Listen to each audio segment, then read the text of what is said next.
Hey yoga teacher, now is the time to make a much bigger impact in the world. You're listening to the YOGIPRENEUR, a podcast for entrepreneurial yoga teachers who want to stop the hustle and overwhelm and instead create more income, freedom and success. I'm your host, Kelly McHugh, founder of Digital Yoga Academy, and I'm sharing business and marketing strategies to grow your community in a way that makes it easy to take action today. I believe that you have a unique message to share that your people need to hear. So let's get to it. So I'm here today with Annie Clarke, and Annie is a London-based yoga teacher, a Lululemon ambassador, and the founder of The Practice, which is an online platform that brings the studio to you. So welcome, Annie, and thank you for being here. Thank you for having me. How are you? I'm really good, thank you. Yeah, I'm pretty good today. So I've been following you since the Mind Body Bowl days. Long time now. Share with us Yeah. your journey and how it's evolved. So I'm going to try and keep it brief without sidestepping the cornerstones, because a lot of the time when I try and summarize, I forget some really pivotal parts of my journey. It's amazing what the brain kind of recalls, what my brain recalls. But Mind Body Bowl was kind of my first foray into let's say wellness, and it's led me to something that's much more yoga focused. But along the way, really it's always been a journey of finding a way to live a better life, a more connected, more energized life. When I probably 10 years ago now, I was suffering from a lot of chronic issues with digestion and energy and that sort of thing. And I was turning to all of these different resources to try and make myself feel better. None of them really made me feel much better for a sustained period of time. And I realized that I was always seeking outwards. And so I eventually realized that I was going to have to do the work myself. And at the same time, my connection to my yoga practice was building, and I realized that that was becoming my sort of safe space for exploration. And that's where I started to find the confidence to take on board the things that felt good, trust my intuition, and leave behind the rest. So yoga was building as this bigger and bigger and bigger part of my life. I was working originally for Deliciously Ella. I was Ella's first employee many, many moons ago when the company was teeny tiny. And then my role was split into three, none of them really being roles that suited me. And Ella gave me the sort of kick that I needed to do something for myself. And I was absolutely terrified. I had no idea what that looked like. I was completely committed to being like the best right hand woman at the company. And suddenly I was faced with this sort of gaping chasm of opportunity and working out what to do. And so I turned into my practice, and I kept going there and kept going there and kept going there. And it led me to do a teacher training. I had my kind of last bit of savings in my bank account. And as cliche as it is, and I'm sure that lots of people listening to this will sort of resonate with this or will share this experience, but I thought it's now or never. I've got this opportunity to do something for myself, and then I'm going to have to get a real job. And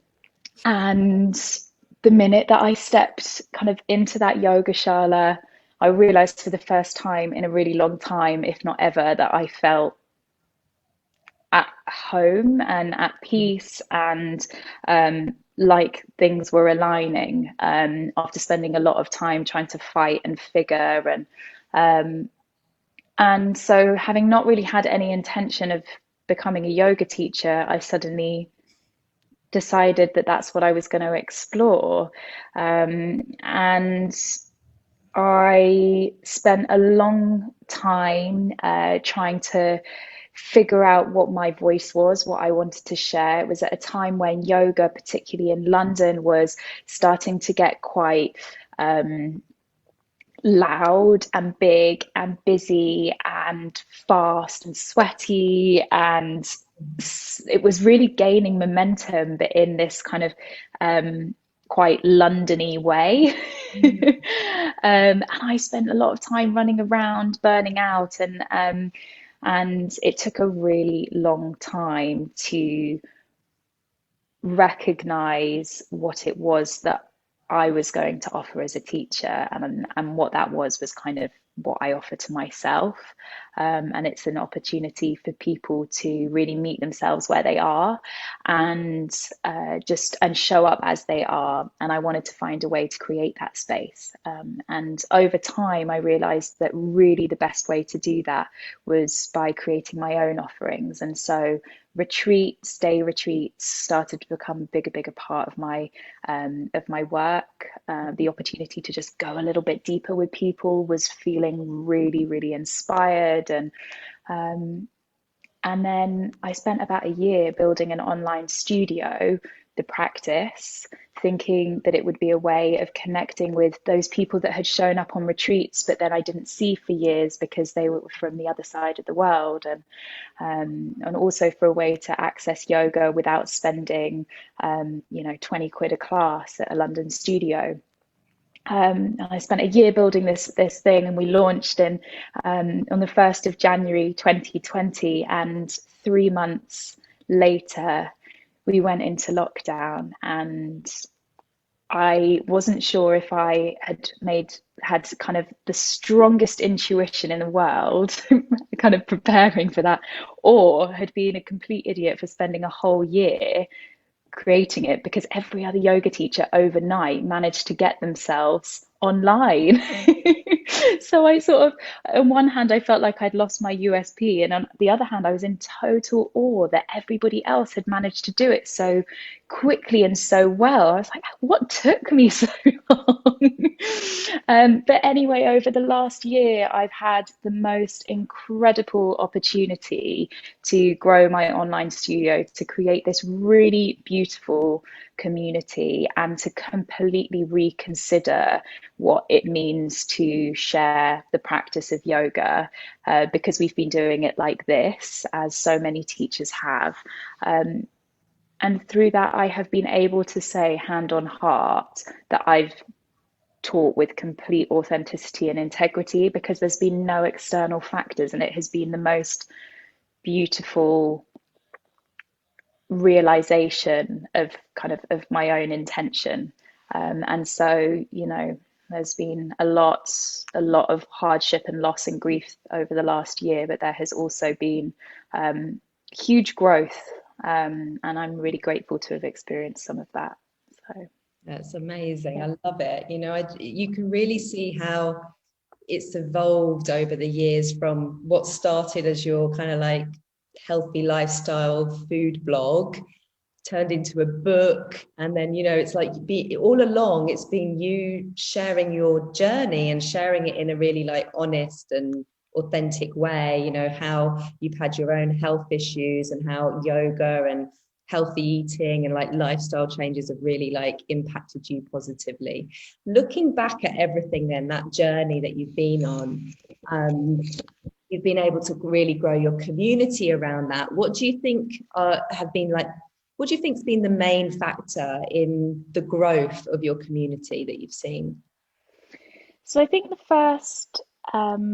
first thing to say is, I think when we talk about community, we very often connect that to Instagram followers. Mm. And I want to make a really big distinction here, because if I'm brutally honest with myself and with everyone, in those early days, the food stuff, the well-being industry being tiny. I mean, there was a time where there was really, you could count on two hands the people that you would consider as being part of the wellness industry in London. And it was so different growing an online following there. I remember when I was offered the book deal, which was a cornerstone I forgot to share. So thank you for reminding me.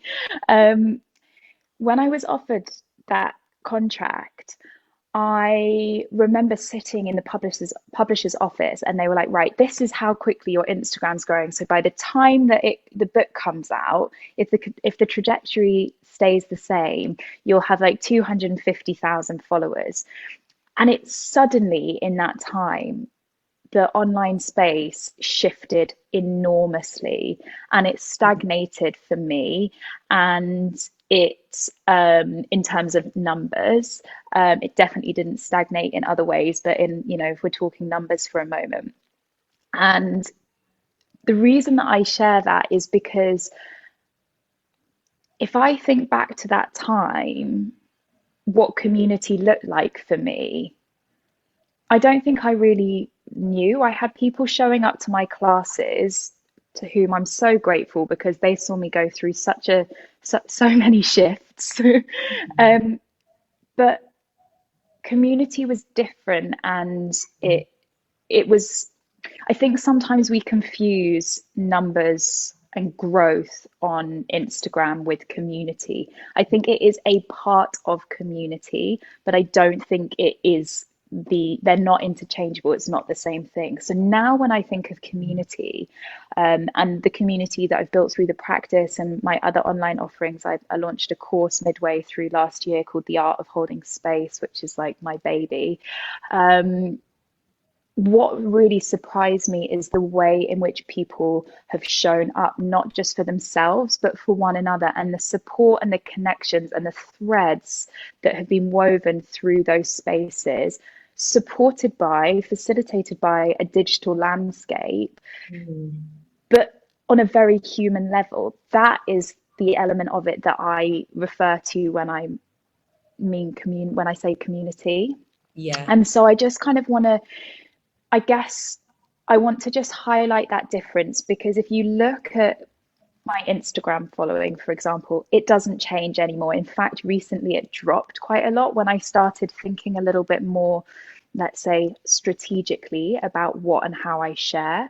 Remember, lots of these people started off following me as Mind Body Bowl, who was posting pictures of porridge. There's been a big change. If they're suddenly seeing what I'm sharing as a yoga teacher, it might not be important to them anymore. So I've really tried to detach myself, my ego, from the idea that growing my community looks like growing a following on social media, and instead thinking of like the depth of connection that we can create with that as a tool for doing so. Yeah. So for me, when when we talk about, and the reason I'm emphasizing myself here is just because I think we all have to figure it out for ourselves and what it means for us and what it looks like for us as individuals. So I can only speak to my experience and what I'm navigating. But community is how we show up human to human. And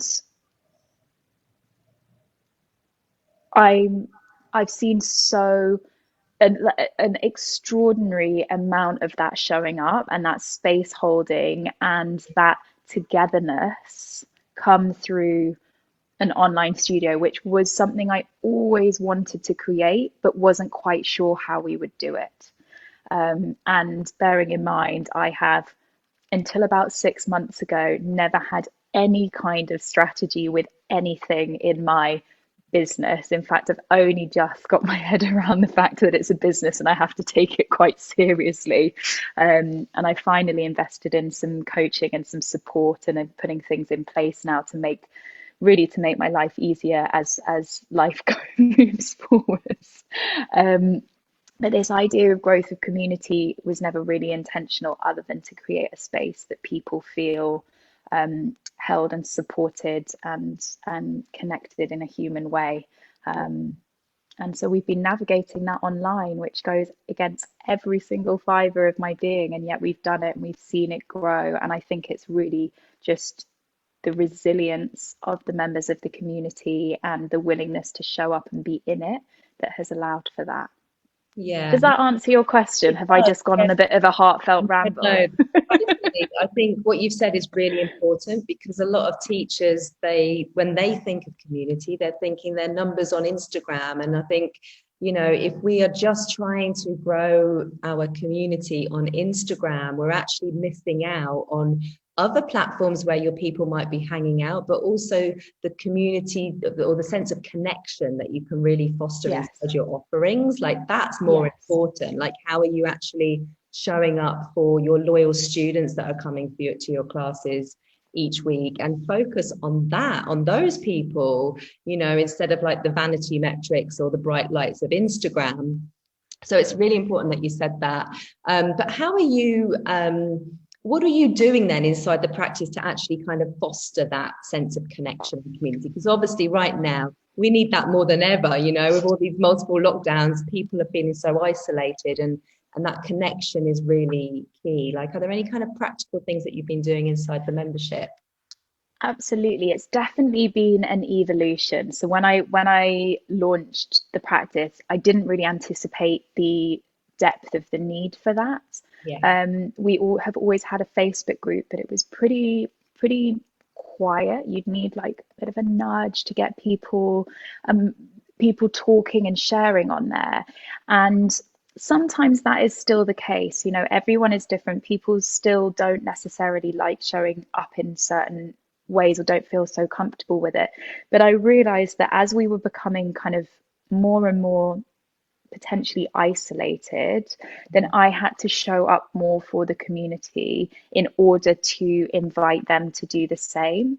So I learned a lot from the art of holding space and the way that we forged that connection in a more intimate group, that I now try to use to kind of inform the way or guide the way that I connect with those on the practice. So I realized the value of live offerings. The the sweet spot of the practice was one of the things that was very intentional, was that all of the content was recorded. So I wanted to give people the flexibility and the freedom to and ultimately minimize my diary obligations. I live for a world, a life where I'm not checking my diary. That is like my dream. So not completely, but to minimize my diary checking. I wanted everything to be on demand, and I realized that that wasn't going to be sufficient.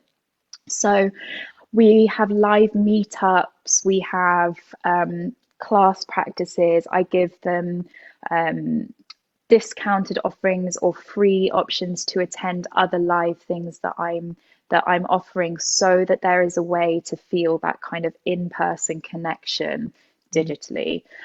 Because yes, they can do their yoga practice on demand, but in terms of that community connection, we have to be there in a space together, whether that's digital or physical.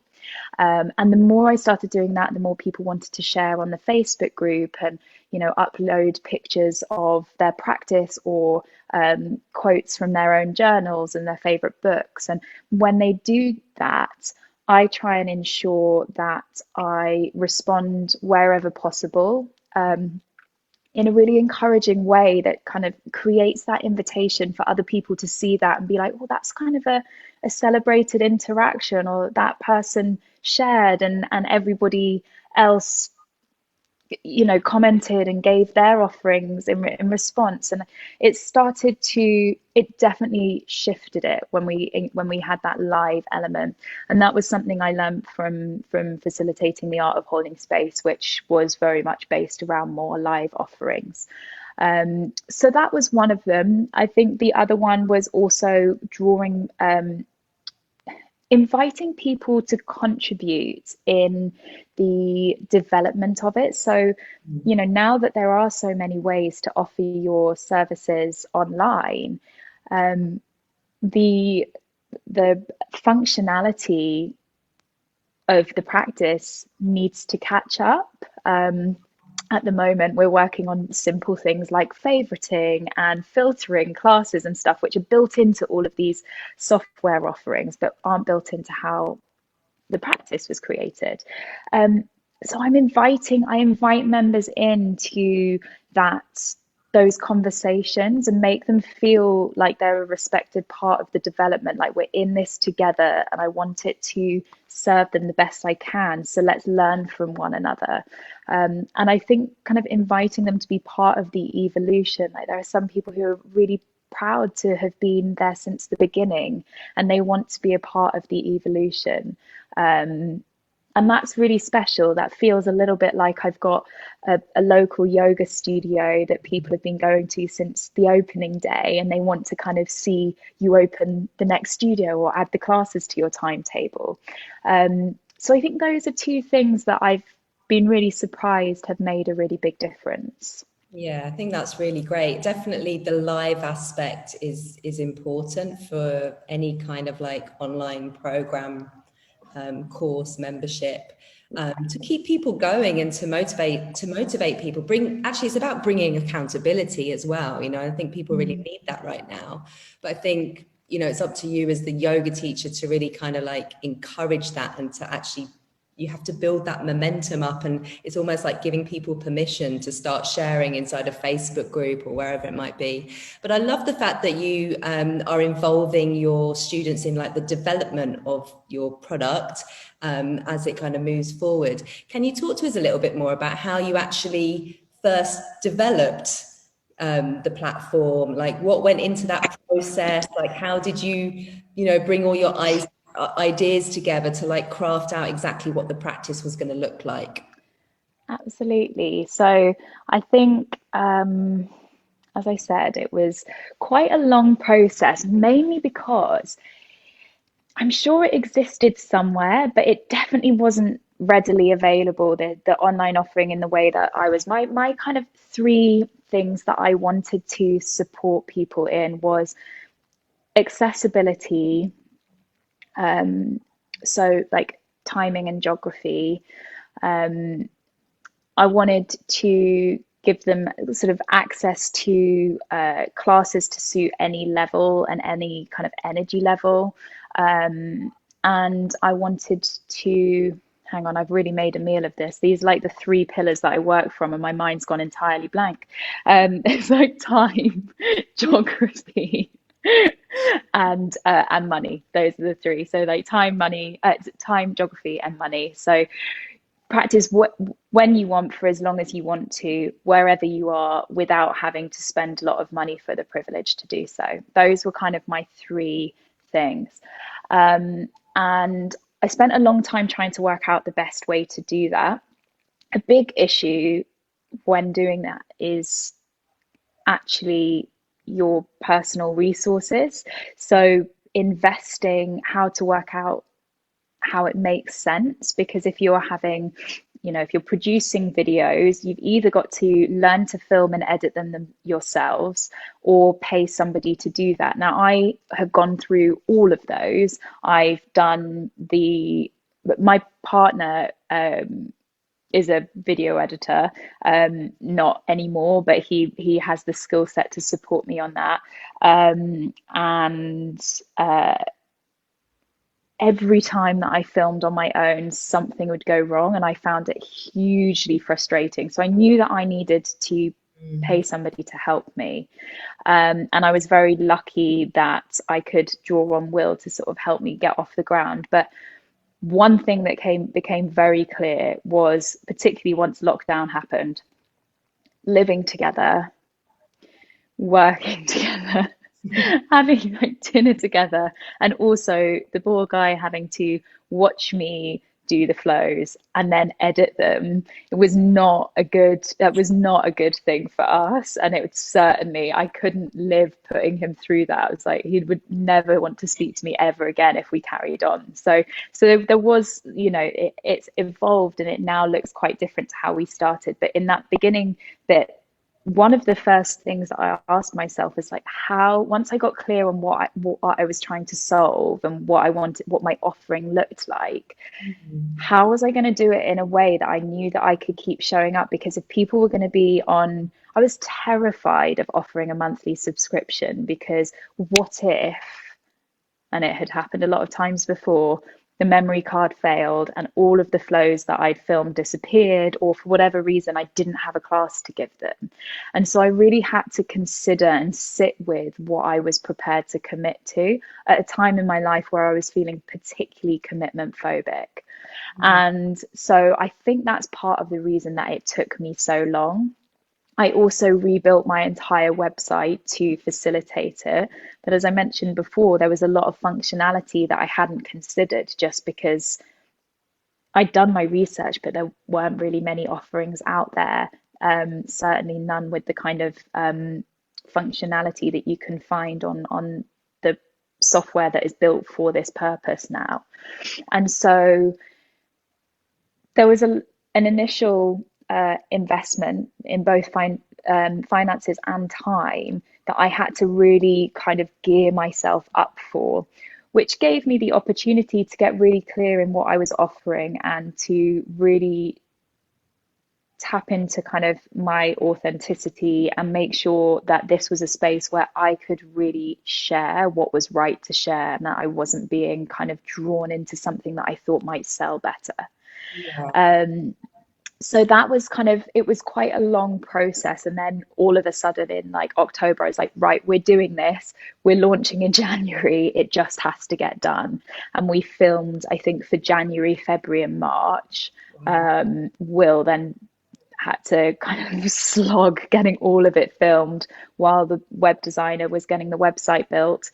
And I was trying to figure out how I was actually going to get anyone to sign up. And then we launched and people did sign up and we just kept getting better. So the videos that didn't look so good, I really wanted it to be high quality. So what could I do to make the quality better? Like, what did I need to invest in? What did I need to let go of? And it's been, this continuous process, which is why we're always still looking to make it better. And I suppose you could call that kind of keeping competitive. I don't think of it like that. Like, I just really, really want to offer the best possible thing that I can to meet people where they are. And if developing and changing and shifting things is necessary in order for that to happen, then that's what I've got to do. Yeah, it's part of the process, isn't it? And also if you have your mindset is like that, so you know that you're just going to continuously develop and improve, it helps you to get through that kind of block that might keep you stuck, as in like, oh, it has to be perfect before it goes out. It's like we need to just take action, get on with it, as you did. You were like, right, come on guys, this is happening in January now, and that you can you get it out there and you can just keep making it better as you go along, and obviously get that feedback to support. You touched on something, and it was about what is the problem that I solve? Like, what is thinking about your students, I guess. Can you talk to us a little bit more about that in terms of like the content itself, or like the themes, the topics, what you're actually exploring inside of the practice, and how you're really supporting people with the challenges and problems that they're facing? Yeah, absolutely. So this actually touches on at time of filming something that I shared yesterday on my social media, because when I first started practicing yoga, I was sold this dream that if I worked hard enough at anything, there was no posture that was out of my reach. Now, I have got lots of different quirks in my body. I've got a leg that's longer than the other. I've got really deep hip sockets, which means that there are so many poses that my body will never that I will never kind of perfect in the way that we're sold it. So what yoga has been for me has been firstly a massive kind of circle in terms of thinking this is what I'm aiming for, is just to get better and better and better, to get more flexible, to get more to realizing that was all a massive ego trip. And then there was something when I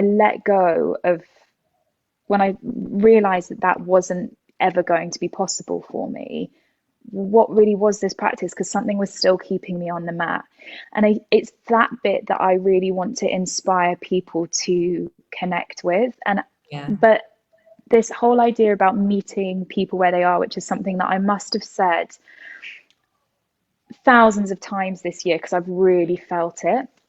We don't all come to the mat at the same time with the same set of circumstances, the same bodies, we all know that. And it's really about, for me, meeting somewhere where they are in their journey of life, of practice, and offering them something, right? And allowing them to feel empowered to trust in their practice. And so I didn't want to create a space that spoke to the fashionable impression that we have of yoga. I wanted to find a way to take this beautiful, sacred practice that has been placed lovingly in our hands by our teachers and find a way to pass that forward in, but to meet someone where they are, not in the way that I think they should receive it, but in the way that they're ready to receive. And so the idea of the practice is, it doesn't matter if you're new or much more experienced with yoga, there was always something there, because we can come back to the same class again and again and again and find something new. And because we're listening differently at different times, and we come with different filters. And so I've created my offering in a way that each month there is an intention, so that the offer is there for you to look for something beyond the physical elements of our practice, which, we know is just a teeny tiny speck of it, but it's the pathway through which a lot of us arrive to it. So I wanted to create something that was accessible, enriching, nurturing, and just didn't make people feel shit about themselves if they couldn't do something. Yeah. Because I've been there and I've been through that process, and I want to give people permission for their practice to look like whatever it looks like and to feel like whatever it does, but to give them a sort of a richness and a depth that sparks or speaks to an existing curiosity, for a depth to their practice that comes beyond the asana. And then for the big bit at the end of that is for them to find ways to carry that into their daily life. So all of the intentions that we share about exploring something on the mat that enriches life beyond it. I love that. And I love also that, it's about, you've experienced it for yourself. So it's actually come from your own personal story, your own personal journey, and people really connect with that. And, as yoga teachers, we hear a lot about finding our voice, finding our true, authentic teaching voice. Can you share the challenges that you face personally in finding your voice, and not just in the studio, but online, and how you've been able to kind of really get over the fear of sharing and owning your voice online and your Absolutely. message essentially? Yeah. So I felt a real sense of freedom being online because I really am not playing to anybody else's rule book. I get to choose what I share. I've taught, if I was to sort of list all the studios that I've taught and left in quite quickly, it probably wouldn't do me very many favors. I remember a teacher saying to me years ago, you have to have been teaching at the same studio for at least 5 years to fight, to say that you're a real teacher, or some nonsense like that. And I kept leaving studios because they just weren't resonating with me. I just it didn't feel right, and I felt like I had to teach something that wasn't authentic. But actually that process was amazing, because I would teach classes and recognize what did and didn't feel authentic. And the minute that I realized that I didn't have to be anybody else when I was teaching, people really started coming back to my classes. And it's so funny that I thought, in order to have busy classes, you had to teach like the teachers with busy classes. You don't.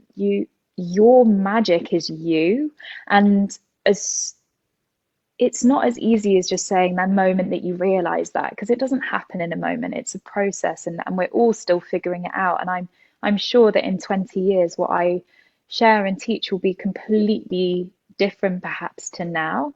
But it has, it's been this really amazing process being online, because all of that is gone. Now, the difference is we've suddenly got to build this confidence to teach in a totally different way. Now, I was very committed in my teaching in person, not to demonstrate everything. As I mentioned, I've got sort of quirks in my body, tendencies, injuries. The first time I got injured as a teacher, I realized the importance of my vocal cues, and how teaching with my voice and my energy and the way that I can hold space didn't come from demonstrating poses. Because also there were, people in my classes whose bodies were entirely different to my own, and I wasn't teaching them by demonstrating. So I'd already sort of developed that, and I had already been filming quite a lot of sort of YouTube things. So I guess I had that kind of a little bit of experience to carry with me.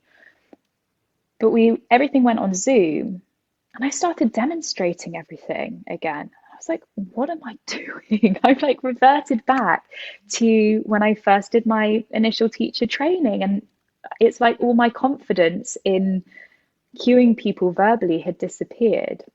And so I made a really strong commitment, at least for a while, to sit just like this when I'm teaching on Zoom, because then I'm teaching the people that I can see.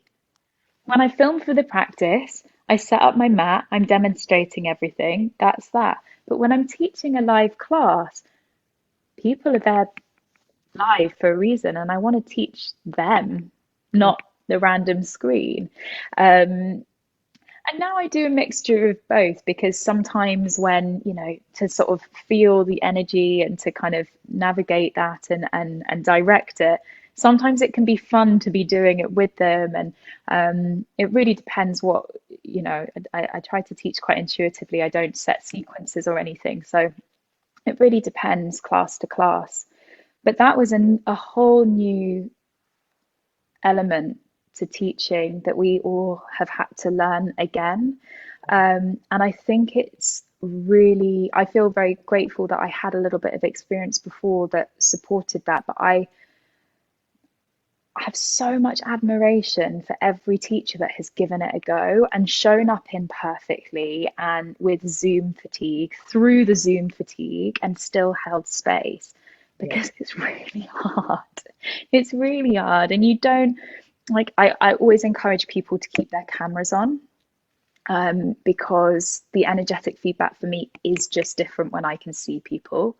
And not, I'm not strict about it, but again, they get more when they do. And we've had to learn to teach in ways that are completely other to how our experience has taught us to teach. It's been a journey. It's interesting, isn't it? I guess what you were saying there, that you reverted back to the teaching part, and I think part of it with the energy, we're not in a room with people where you're kind of feeding off the energy, you're walking the room and talking, and then it's like adapting again, isn't it? And again, it comes back to that connection, isn't it? How you can really foster that connection in a Zoom room with people. Yeah.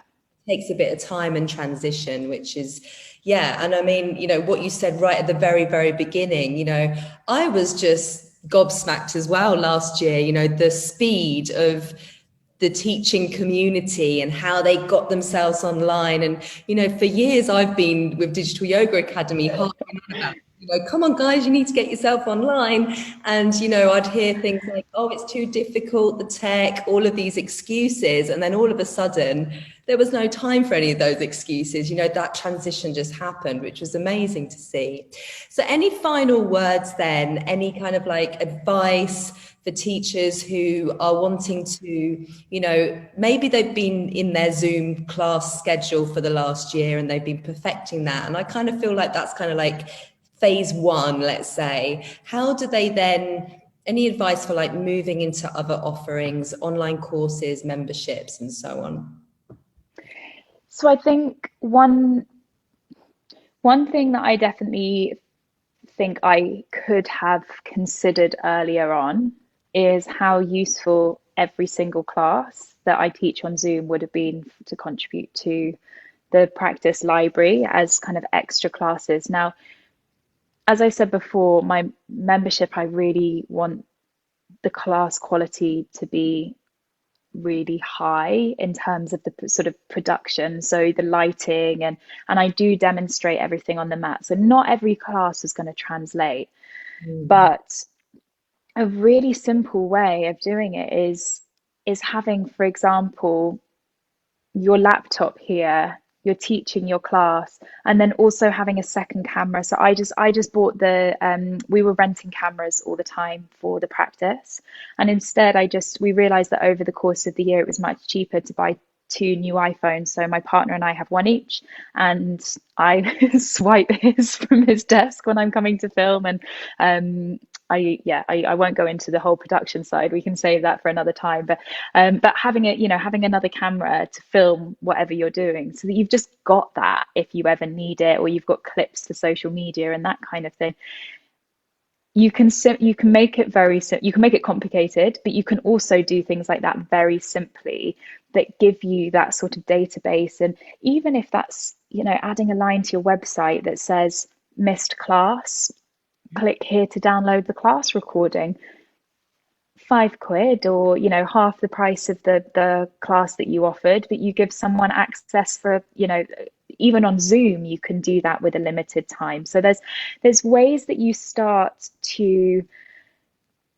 start to create an income that doesn't relate exactly to the time that you put in. And I think as a yoga teacher, that if you can find ways to do that, it gives you the space and the freedom that you need to rest, but to keep learning. Like, we have so much to learn. Like, when we think that we've, spent the last year not going necessarily to lots of other classes or to trainings, and yet, I mean, the flip side, we've had a lot of it online, but it's so important to keep practicing and to keep learning as a teacher, because your students are going to catch up, right? And you've got to be able to keep offering them something in more depth. And so finding ways to generate a little bit of income to support that it frees up the time, right? So recording the classes that you're already doing, and recording short classes to share as packages or as memberships. I mean, Squarespace, my website's built on Squarespace. Squarespace now has a built-in membership option. Yeah. They didn't have that before. I use MemberSpace at the moment. I'm shifting things around at them, but MemberSpace has been great. It's been a way of giving people access for recurring, monthly recurring revenue that has then allowed me to take the space where I need to train whilst still paying my bills. And keep it simple.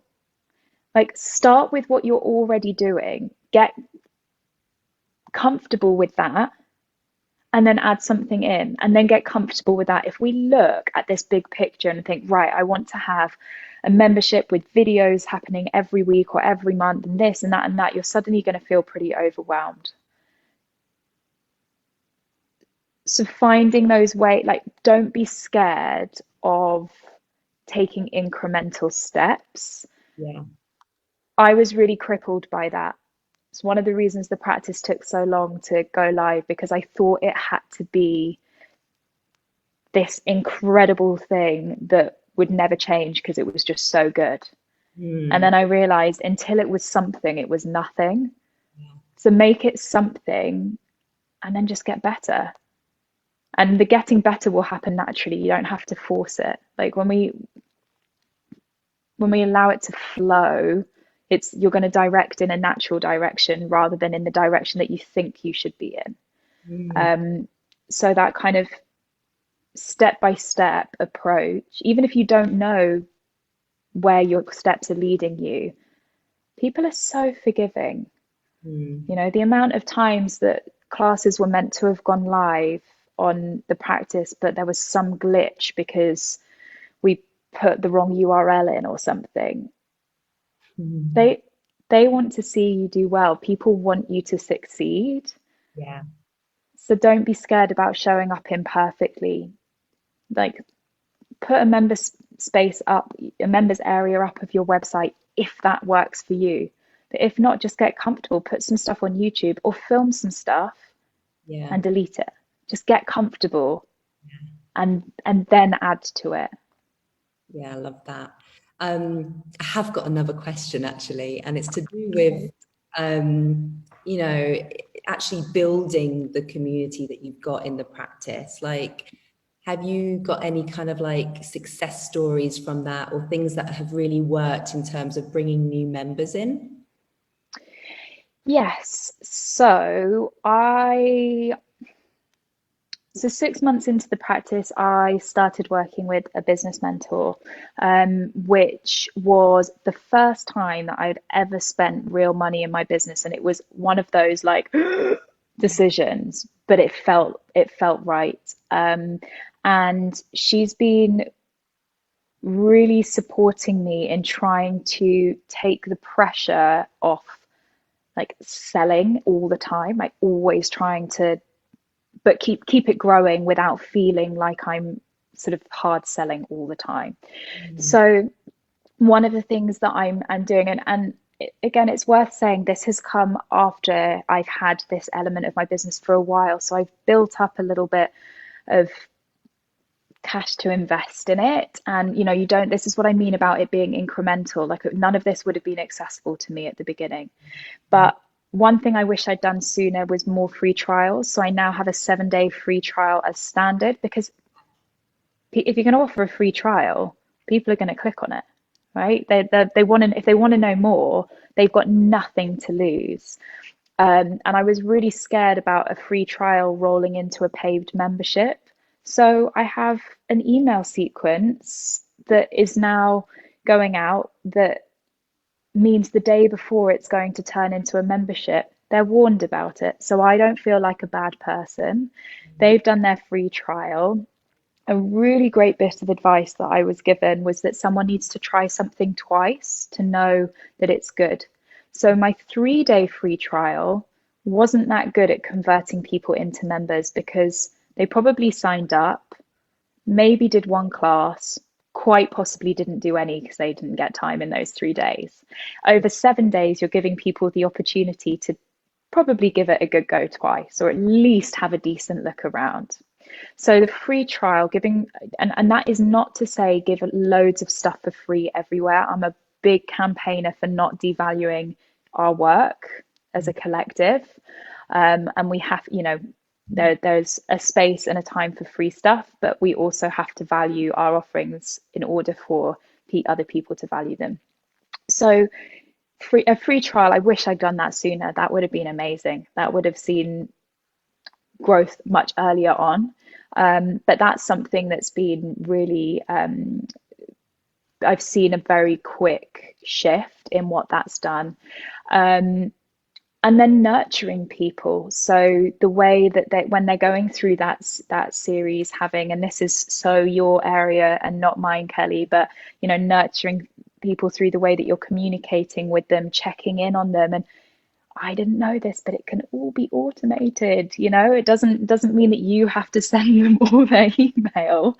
And you know, I'm now have somebody helping me do that. But I didn't know all this stuff at the beginning. And if I had, it would have grown so much faster.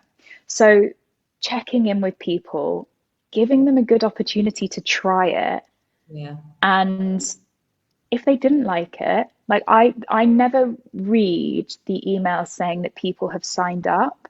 I always read the ones that are people's cancellations. And in fact, my wonderful assistant deals with a lot of the kind of day-to-day queries on the practice, but I only access the inbox to look at the cancellation messages to find out what it was that meant they didn't stick around, or that they didn't decide to stay there, because that's where our potential to grow and develop that community comes from.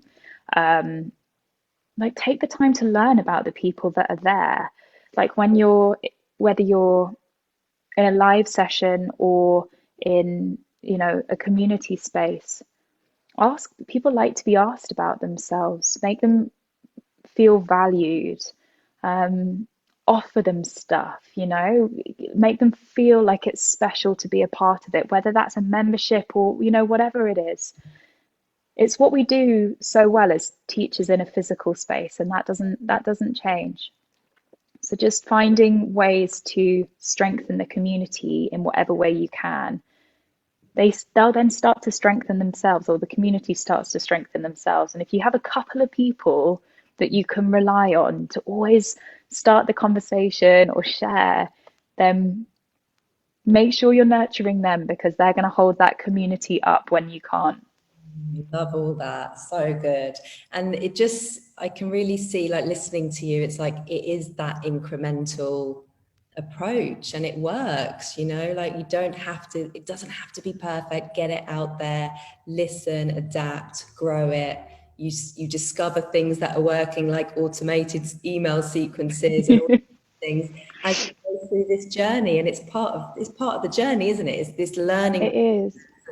I always say to my students inside my program, treat your business like a laboratory. Don't be afraid to get messy and see, things don't go to plan. That's okay. Learn from it and just keep going.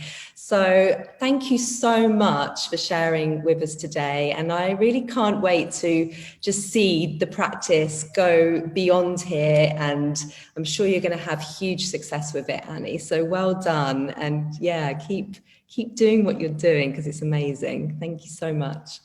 Thanks, darling. Thanks for having me. Really appreciate it. You've been listening to the YOGIPRENEUR podcast, brought to you by Digital Yoga Academy, the leader in business and marketing education for yoga teachers worldwide. And if you loved what you learned today, please subscribe, rate, and give us a review. And remember that learning is nothing without taking action.